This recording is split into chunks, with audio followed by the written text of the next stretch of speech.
Neil, I am cooking. Get me some water. No, it takes too long. Get me now.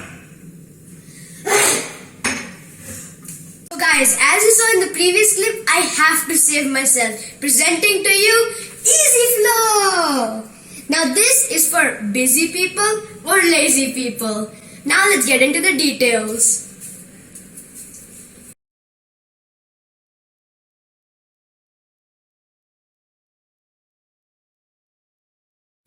We have our Arduino board, a breadboard to which all the components are connected, a power bank which will supply power to the board. Then we have our first IR sensor which will sense if we keep the jug in front of it. We have the second IR sensor which will check if there's enough water to fill the jug. And then we have our ultrasonic sensor right over here which will check the water level of the jug. And at last we have our servo motor which will turn the tap on and off.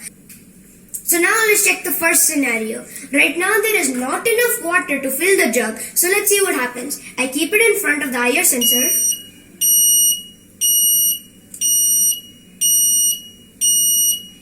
And it notifies us that there is not enough water to fill the jug. And that we have to turn the switch on. Now let's wait for some time.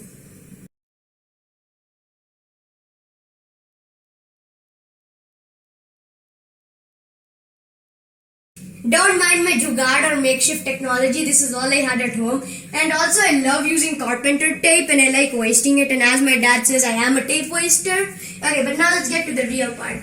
So now when I keep the jug in front of the IR sensor, it should beep once, and since there's enough water, it should also turn the tap on. So now let's try it. It beeps and starts filling water. Now let's cue the epic time lapse.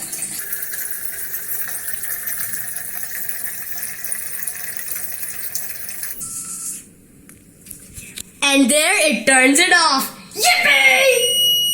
And beep so you can find out. Neil, get me some water. Okay. No, I can get it. I can get it. No, I can get it, Papa.